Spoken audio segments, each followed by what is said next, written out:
So now we're recording. So now I want to go back to my speaker view and just pull up the Bible. I just wanted to quickly pull up verses that we had looked at last week, just to remind ourselves of what we had been looking at, because the first chapter was really making the case for why somebody should be a follower of Jesus, and not just a follower, but an apprentice. And the word apprentice really implies that, you know, you've got a master and you've got a lot to do in order to learn to be like the master. So the first verse that we had looked at and talked about was John 14:6. It was Jesus says, "I am the way, the truth, and the life. No one can come to the Father except through me." So, you know, that was the first, you know, if you will, piece of evidence for why following Jesus is so important. And I think the fact that he says, "I am the way," or "I am the direction," and the original church referred to themselves as the way. And so part of what the discipleship class is all about is trying to learn how to follow the way the early Christians did. And then moving along, Matthew 7:13 and 14 says, "You can enter God's kingdom only through the narrow gate.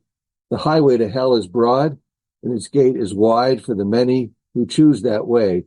But the gateway to life is very narrow, and the road is difficult, and only a few ever find it." And so the author of the book that I'm using was basically saying that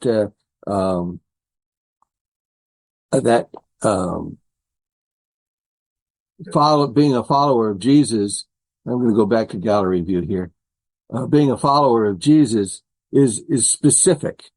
And unfortunately, we live in a world where people really don't want to be doing anything particularly specific. They just want to do, in our culture, they just want to do their own thing, their own way, when they want to, you know, the way they want to, as they feel like doing it. And so learning what the way is and the specifics of the way, and then getting your brain, your emotions, and your spirit in sync with all of that, that's in essence what discipleship is all about. So I wanted to review, where's my mouse here? I want to change where this scripture is that I'm going to put on the screen. So back to the Bible on the screen, and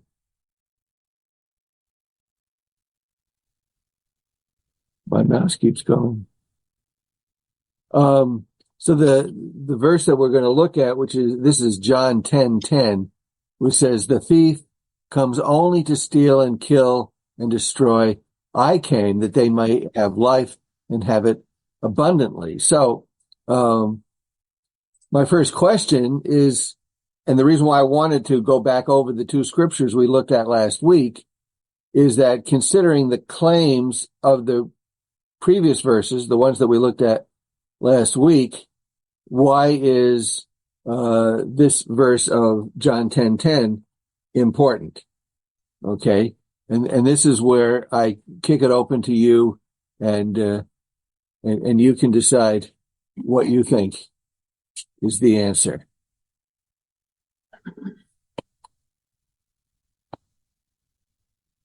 Any thoughts? By the way, Byron, did you clip on your microphone, since you tend to be hard to listen to? It's okay. Just wanted to make sure. You were here so early, I didn't bother to say it right off the bat because, you know, I figured it wasn't necessary. So if the thief comes to steal, kill, and destroy, and Jesus came to give life and to give it abundantly, why is this verse important in light of the first two verses? Which is that he is the way, the truth, and the life, and that you only get to the kingdom through the narrow gate. So why is John 10:10 significant? Can you hear me? Yep. Yes, I can. So in context to the culture that he was speaking to, there was Hellenistic Jews that he was, I guess, in a sense, dividing the difference between the pagan culture, and he was dividing the difference between the Hellenistic Jews, and he was really letting them know that this is a different way. It's not adding Jesus to your many gods. It's not adding Jesus to the Jewish traditions, but it was really a whole new way, really a revolution, really, of sorts. So in context, that is, I believe, what Paul is speaking to. And he's dividing, saying that, Jesus really is the only way. Okay. So my question would be, who is the thief? So is that Satan? Is that the culture? Is that the world? The thief comes only to steal and kill and destroy. That's a great question. Well, That's a great question, but it seems like he's saying that it's really a wide gate that could be the thief. Yep. So I don't know if it's a particular singular. I don't know. I'll leave that up to you scholars. if you look at the surrounding verses, I know because Paul had to memorize this in Awana. It talks about message over and over. The previous God's kingdom is here. The previous verse, Jesus says, "I am the door. If anyone enters by me, he will be saved. And he'll go in and out and find pasture." So the thief doesn't go in through the door; he climbs over the fence. Oh, that's good. So that's part of the gate's narrow because it only lets sometimes they only had one sheep go through at a time, so they could count them. And then he goes on talking about being the good shepherd, and the hireling, doesn't care about the sheep. And if a wolf or someone else comes, he's going to run away because he doesn't care about the sheep, but the shepherd can stay and fight. So I think you have to kind of look at all the context around the verse. Wow. Well, that's always important, and I'm glad you've done that and added that to the discussion. I think that Maria is correct saying that it's not identifying a specific personality, if you will. I think, but on the other hand, when you're talking about Satan and you're talking about the world and everything else, I mean, he's got his fingers in all of it. So, I mean, he's definitely having an influence on all of that stuff. So I guess one can put that kind of, I guess we can sort of in a way think of it in a singular way. Cindy, So, in John here, Jesus is speaking, and he knows the purpose of why he came to begin with, that, Adam brought sin into the world, and Jesus brought salvation. And so he is putting the death, by sin, getting rid of that because of what he did on the cross. And at this point, he hasn't done that yet. But he is teaching that, the sinful nature is from the dark side, essentially. Wow, great point. And so I think this is really what he is pointing out here, is that he is the door. He is the way to eternal life. okay. I want to make sure I get to Bonnie because her hand's been up for a while. Yeah. And that hand must be getting tired by now. Oh, okay, good. I have mute off. I had gone over this with Allie when I was visiting her last week. And Maria, just to let you know, my daughter goes to Biola. So does a theology minor, and she's actually a psychology major. So And right now, Maria's head's about to explode on that one. So we were kind of going over we were reading this together and going over it. And I had some notes, though some of what she said was a little contradictory, at least for me. But it was kind of like many of you had said, the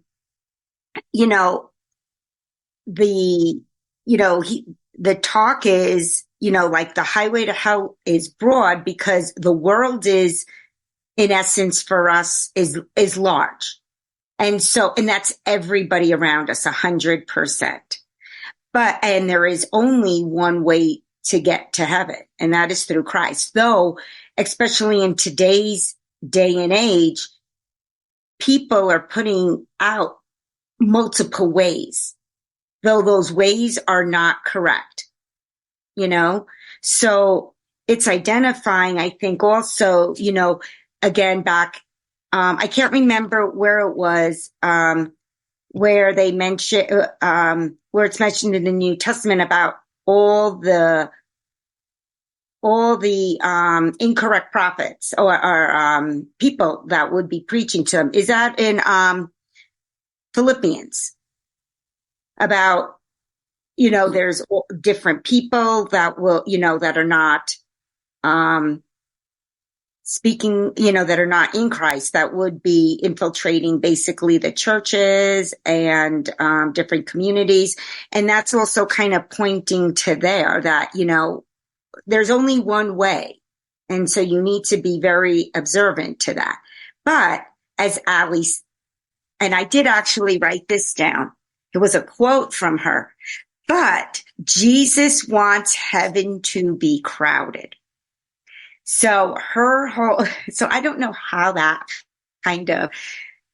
was her quote to that, was that the world is very big, and that is basically hell. And that there's only one way to get in to heaven, and that is through Jesus. And you have to be very leery of those around you. But Jesus also wants it very crowded and everyone there. So, yeah. So, in comment, because Cindy said something which got a thought going in my head. My head was completely empty before Cindy spoke. That's not really, but that's the way it sounds when I say she gave me a thought. Is that,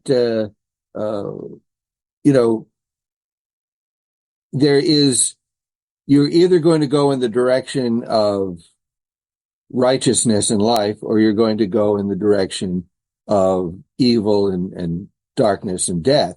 It's a very black and white choice that Jesus is offering. And the problem with the people who say that there are many ways to God and they're all good is that they are really selling the one thing that Jesus was speaking against, because they're trying to promote the wide gate, because the wide gate's just easier. Well, if you don't want to do this, then do that. And, everything is fine, and God will accept it all from you. So I think the fact that the gate is narrow and very specific is an important idea. And I think the other idea, and this gets into the false teaching, I think that Bonnie was starting to refer to,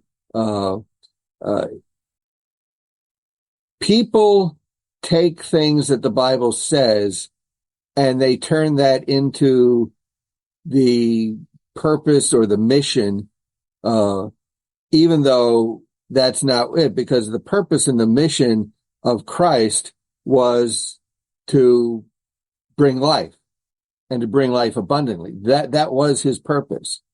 But a lot of people look at what the church says about how you should behave and things like that and say, Well, the purpose of the church is to make you into a good person, a nice person. And I know that, back when we had an extremely large youth group showing up on Wednesday night, that parents were saying things like, well, I want my kids to go to church because, I want you to teach them to be a good person. That was their goal. Their goal was that their kids would grow up to be good people. And that's not actually our goal. Our goal is to introduce them to Jesus so that they can have life and have it abundantly. So there is a distinct difference between what the goal of the church should be and what people think the goal of the church should be. And people will say, well, if you knew everything I'd done, you wouldn't want me in your church because I've just done some horrible things. And, the church would probably, burn down if I walked through the front door. But that's because they completely don't understand what the purpose of the church is. The purpose of the church is to say, okay, so if you've done really bad things, fine. Everybody else who's ever walked through the door has also done really bad things because everyone has sinned and everyone has fallen short of the glory of God. That is not the basis on which you come through you don't come through the door because you've sort of been half good enough and you just want to finish getting good. You come through because you're completely separated from God, and it shows in the life that you've been living. And so I think that's part of it. Bonnie, your hand's back up. Oh, and I found where it was in Philippians that Ali was thinking of. It was, brothers, join in imitating me and keep your eyes on those who walk according to the example you have in us. For many of whom I have often told you and now tell you, even with tears, walk as enemies of the cross of Christ. Okay. Was what she was thinking of when she was. That? Okay. Let me go to and get the camera on Ken here. All right. I was thinking while we're talking about, society today and reading that book by Comer, or that, what you posted about Comer, or what he wrote. And it made me think of, 2 Timothy 4:3 said, for the time will come when people will not put up with sound doctrine. Instead, to suit their own desires, they will gather around them a great number of teachers to say what their itching ears want to hear. And, I'm sure that time has been forever, but it seems to be getting more and more the thing. People don't want to hear, they want to hear what, their itching ears want, I read somewhere that Satan likes to tickle itching ears, to get people to listen to what he has to say. And, that's rampant in our society. They don't want sound doctrine. They want things. They want stuff. They want success. They want to be beautiful. They want to be wealthy and healthy and all that kind of stuff. And, they want to do what they want to do without consequence. And they want people to tell them that what they're doing is okay. Is good. Yep. You're doing good. You don't need anything else. You just keep doing these good works. Mm-hmm. By the way, has anybody heard the Gen Z Bible? No. But there's so many different Bibles out there. Who can? Oh no. The Gen Z Bible is, oh my gosh. It is basically a rapper Bible. A rapper Bible. Okay. It's very scary, but as Ken was just sharing what people want, this is a new thing that has come out, and it's kind of, a little interesting. I remember when I was still in high school, the one of the major bestsellers was "You're Okay and I'm Okay." I don't know if anybody that I didn't read it, but it was. You read it? I did. But I only read comments about the book at the time just to get a sense of what it was about. But I think it's this whole idea that this idea whatever you are, whoever you are, don't think of yourself as having a problem or doing things that are wrong. It's like, well, you're okay. We're all okay. Just let us all just kind of like, can't we just all get along? Can't we just overlook everything? And And I think that's very appealing because of what Ken said about the itching ears. What do our ears really want to hear? We want to hear that what we're doing really isn't all that bad, you know, and the gospel, is really, you know, saying that, no, actually you are. And you're probably even worse than you think you are. I think that if you really want to get into it, I think the gospel goes in that direction. Yes, Ken. So, going on in the next couple of verses, it said they will turn their ears away from the truth and to turn aside from myths.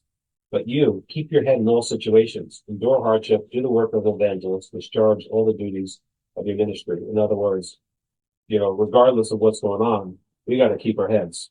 We can't get lost in all the myriad of things that are going on that try to take us away from Christ. Well, I can do a pre-sell on when the next lesson posts at noon today, because one of the articles, I found this, it's a really short article, and I wished I could have. Unfortunately, the video and the recording that went with the article was posted on TikTok, and I don't have TikTok. I wouldn't even know how to get TikTok. But listening to the pastor from the Carolinas, preaching on, what everybody's getting into that's in the church but not of God, and thinking that it's all perfectly fine. But in the article, they actually had, what do they call it when you have a complete quote of something? Well, I know when I said that would be what somebody would say, but a transcript. Oh, exact. Okay. That's what I meant to say.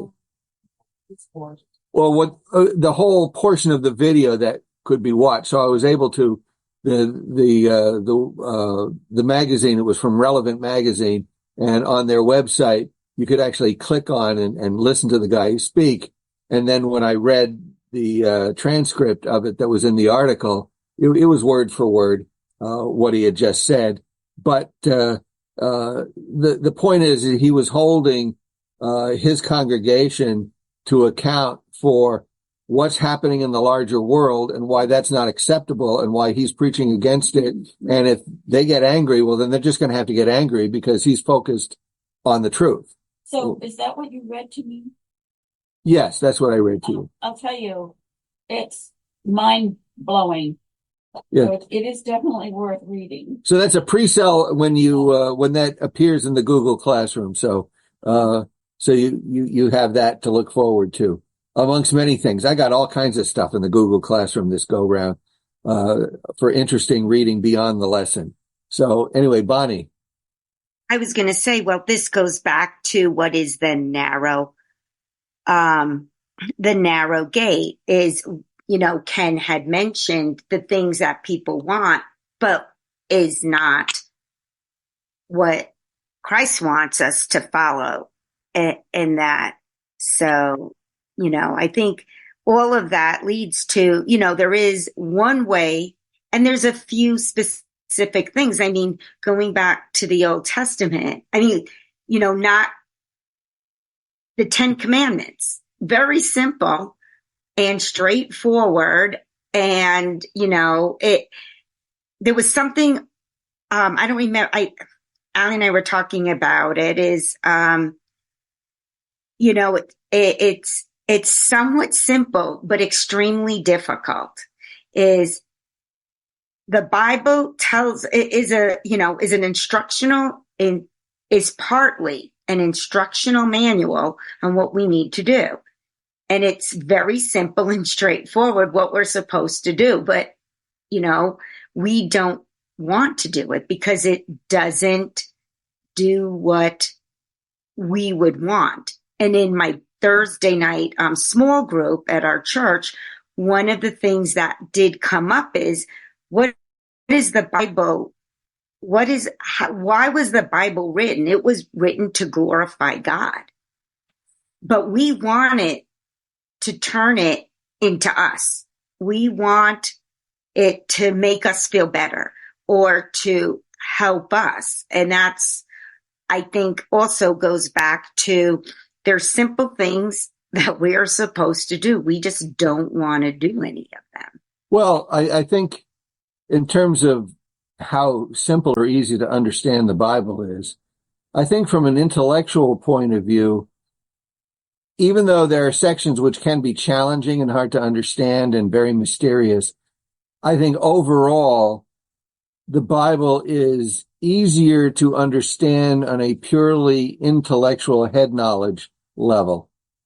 I think where it gets especially difficult is in the application, because when you get into the application and you're beyond, understanding the point that's being made, you really hit a wall on that, because you have to do things that go against what you want to do, things that make you feel uncomfortable, things that make you feel unsafe or that you might fail. And it requires a level of faith in God that he's going to hold you up and protect you. And until a person has done that more than once and seen how faithful God is, then they're not going to have that kind of faith. So it's difficult for that particular reason.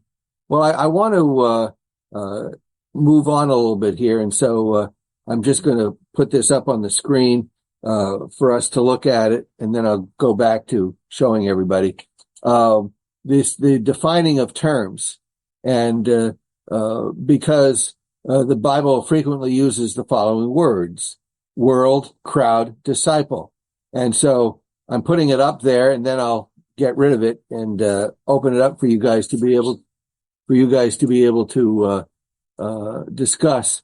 What does the Bible mean when it says world? We'll start with that one word and see if anybody can give a definition of that. I would say the society that we live in. Okay, that would be part of it. Okay, I'm not sure that you're 100% there, but you're partly there, and Ken seems to be indicating that he wants to offer something. I'm thinking the way he's using it, anything that's not of God. Yeah, and that's why I said that Diana's was partly there, because it's everything around us, but what's around us, it could actually be of God since he created it. But I do think that what happens in the world and the way people think and the way people act, you get to the place where it's not anything of God. Did you want to say something, Cindy? Yes, I think what Diana said, what Ken has said, but just to add a little bit to the definition, is that it is God's creation, but as a result of the sinful nature of man, the world has become sinful through the sins of Adam. Yeah, I think that's all true. I would say that the way the Bible uses the word, because the Bible always compares the things of God to the world. And so I think Ken's definition probably is the most accurate. So we're either talking about God and his righteousness and everything related to that, or we're talking about everything that has nothing to do with God. And when the Bible uses the word world, that's what it's actually referring to. So I thought it was important that we define that. What about the word crowd? Anybody want to venture an opinion about the crowd?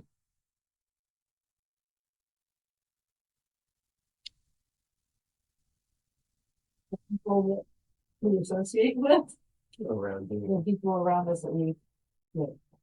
Okay. Maybe not that we associate with, but yeah, the ones that are around us that influence our lives, whether we want them to or not. So maybe a level like, people we work with, people we met at the store, people that we, meet at, in the street and talk to, people that, we see at the parade, the crowd is that, and what they're, and as well nowadays, what's online, everything that we read, the Facebook is a huge crowd, and, TikTok's a huge crowd. All these things that we have is a crowd of people, and what they say is not necessarily what God wants. So these influencers, that they talk about are influencing people, but they would be the crowd. Okay. I think. Is that consistent with the way the Bible uses the term? Well, Go ahead. in the Bible, I mean, the first things that come to mind are the crowds, like when they came to hear Jesus speak and he fed the crowd, and the crowd that followed him. So to me, it just crowd is all those people, is everybody around us, whether they're followers or non-followers. Yeah. Your mother's trying to get in, and for some reason I haven't seen her attempting. So I'm going to say, try again. I'll try also and get her. Okay. She sent me an email, not a text. So anyway, Yeah, she does. I'm going to use what you said, Bonnie, as a jumping off point, because I do think that when the Bible talks about crowd, they're talking about those who were hanging around and they were there listening to Jesus. Okay, so that as a starting point, if you use that they're hanging around listening to Jesus, is it possible for you to take that as a starting point and maybe think of what was the crowd doing? What was the crowd like that was hanging around listening to Jesus? I think there was a mixture of people. You had military people, you had the Pharisees, you had the common man, you even had royalty. Okay. Let's maybe I need to be a little bit more specific on my question. You had people who were genuinely interested in searching for answers. You had people who were there because they didn't know what was going on and they were following everybody else. You had people who didn't like what Jesus was saying and try and find a way to trap him. It's Pharisees. Yeah. Just curious. a lot of sure. So Is that more what you're looking for? you're going much closer to where it is, because that's really what was happening, is that people were hanging around, they were listening. And you're correct. Some people were listening because they were curious to see whether he was going to say something that would be useful and make a difference in their life. But the crowd, because we have three words: world, crowd, disciple. And so you partly have to look at this, and it's from a spiritual point of view that it's being used, not necessarily from, the way Webster's might use it. It carries meaning with it that Webster's might not bother to put in their definitions.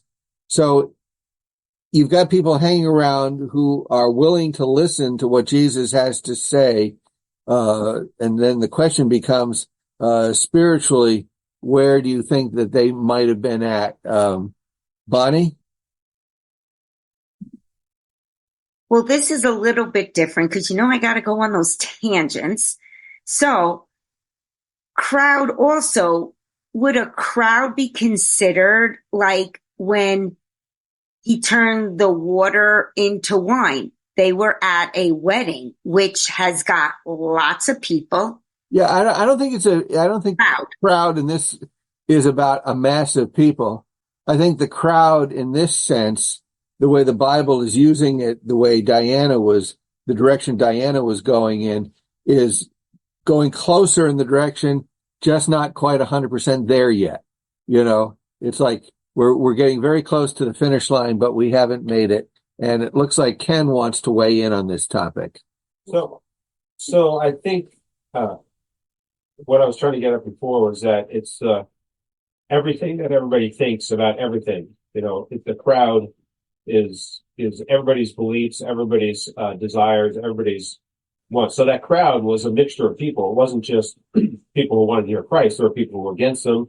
There were spies. There were the Pharisees who were trying to trip him up. There was all groups of people. So the crowd is everything, and the crowds tend to move in concert.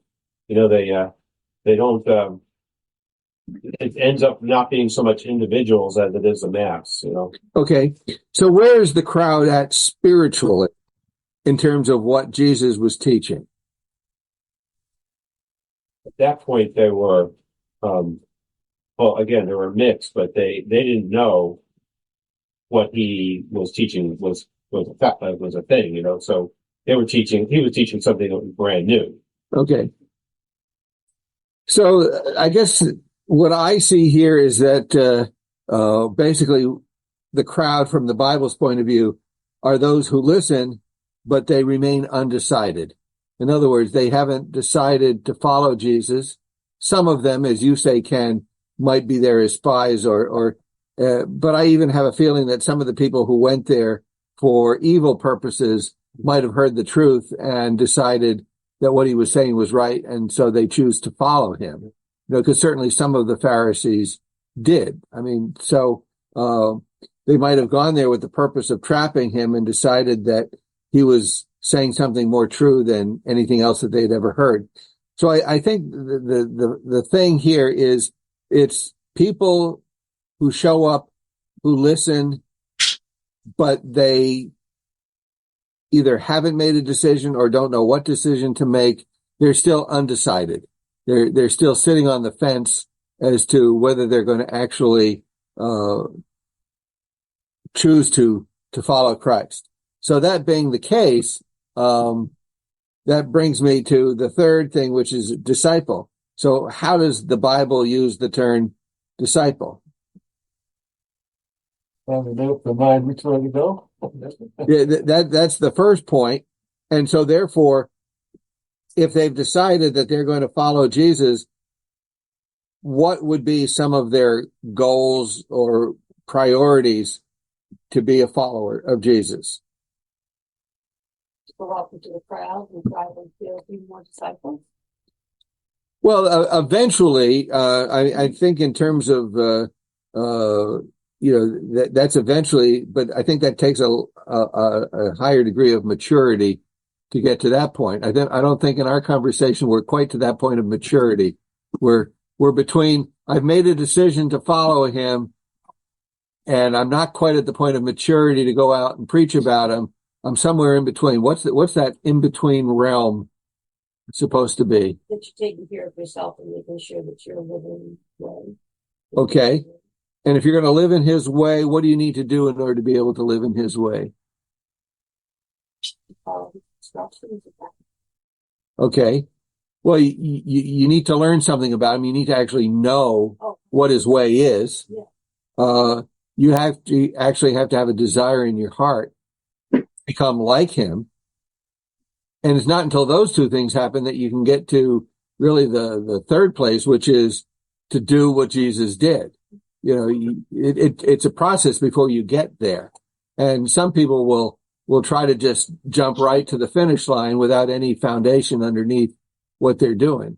But I think in the scriptures, we're more concerned. Oh, Ellen is trying to get in.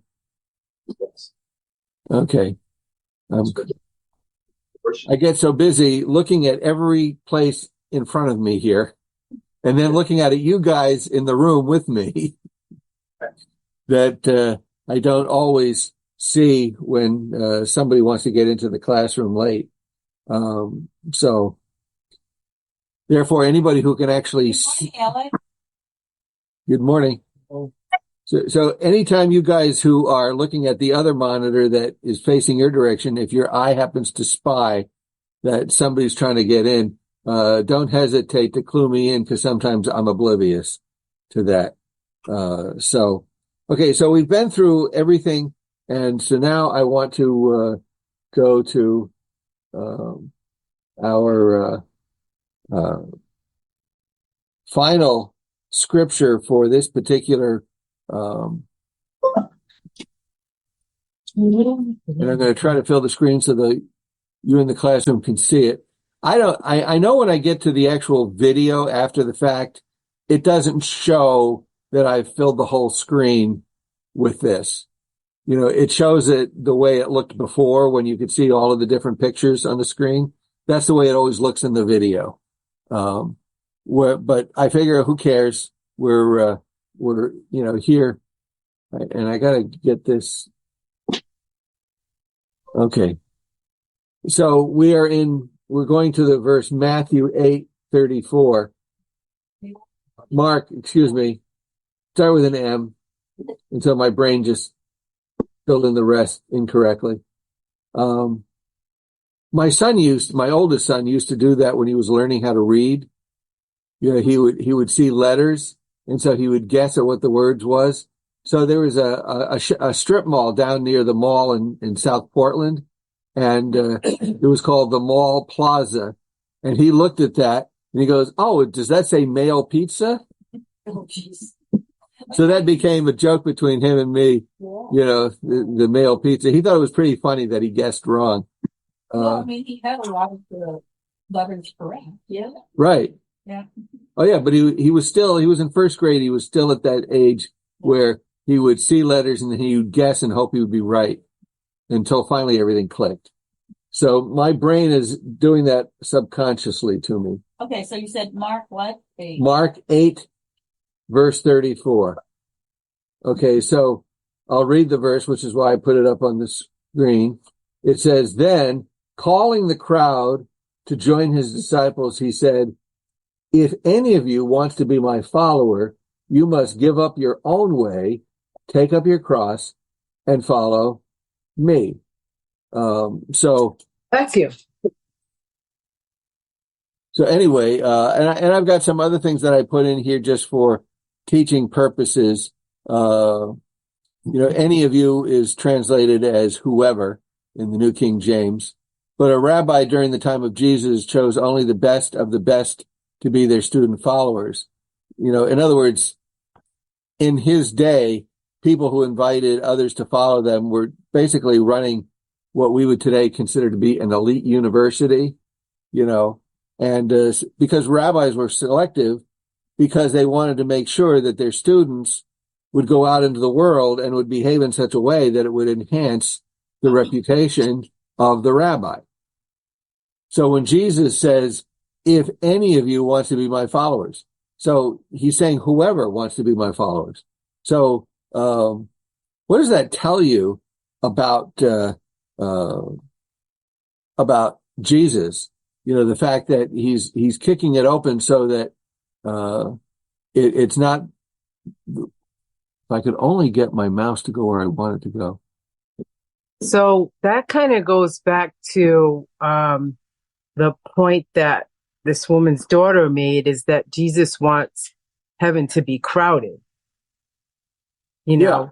That goes back to, it's not just for the specially studied, groomed, elite, best of the best. It really is for anybody that will throw down their own way and pick up his way.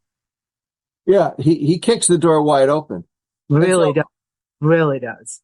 And in a world which is naturally selective, that kicking the door open had to have struck the ears of the people hearing it as, well, this is different. This isn't like anything else. So if it's different and it's not like anything else, does that add to it or does that detract from it? Does that draw people to it or does it push people away? Except for people who are in elite groups and don't want everyone else in. Right. Yeah, it's like what's the old comic routine of it was, I think it was one of the Marx Brothers maybe who said this. I wouldn't belong to a club who wanted me in it. Right, wouldn't want me as a member. Right? Any club that would accept me as a member, I wouldn't want to belong to. That's sort of an idea. So yeah. Jesus was offering something that some people would say, well, this can't be any good because it's not elite enough. It's going to be too common. So yes, Bonnie. Well, I was going to say is it goes, as far as being who it applies to. Is it, these theologians or like in today's, like anybody who's studying theology or whatever. And Ali would be the first to say and argue is it is for everybody, but more the people you wouldn't think would be there. And as she has her friend groups, which we kind of know who, but it's like Allie is the person who is constantly is attracting and trying to pull in the people that you're like, really? Or, you would look at, I have to say, okay, what is going on here? And so she's a TikTok person. She sent me last night, and that is, and I actually, a person who exorcises demons from people to bring them to Christ. She sent me some crazy TikTok on that last night. But again, I think Ali would say that the focus is for the person that you wouldn't think. And at her church last week, it was, they focused on the woman at the well. That is the person that Jesus would he individually went to her. And if if it's opened up to everybody from every part of society, and they become a follower of Christ, then they can reach the people in their circle. So like people who are in this elite group aren't going to be associating with people down here, but people down here will associate with more people down here. So then it just continues to grow because of the different people who have become followers can then go out to their circle of influence. So I love that Jesus is kind of combating maybe a mindset here. He's saying, look, it's not what you think. I'm not saying the narrow way is for the elite. I'm saying it's for everybody. So he's kind of coming up against the mindset here that they could have thought he meant. Well, you could say, well, the narrow way would be for the scribes or the Pharisees. But Jesus is saying, don't think that, because that's not really what I'm saying. What I'm saying is it's for everybody, and it's through me, not the Pharisees, not the law, not the, you know what I'm saying? So I think that I love that Jesus is kind of clarifying here. He's clarifying while at the same time, I think, confusing maybe, because he's definitely presenting a conundrum. He is, because the world has its own way of deciding what's narrow, what's elite versus what's not. And he's saying things that don't match the thinking of the world. Ken, I noticed your hand was up. We're getting there. It's kind of similar to what Maria was saying. It was a caste society. And the thing that was difficult is that when people came into Christ, they all became equal. They were all children of God, and they were all, accepted by him, even, no matter what you had done and no matter what level of society you're in. So you had centurions and Pharisees and, beggars, eating at the same table, and loving each other, because that's Christ got rid of all those man-made differences. So then that poses the question, with that kind of egalitarianism, would that make the invitation of Christ desirable or not? So I kick that one open to you. Depend who you were. I mean, yeah. For instance, the Pharisees, no, because they are like, we're the elitists here. But a slave, or a beggar would probably be more, again, like the Gentiles. They were more open to listen. but the Jews, look, to this day, they still don't believe.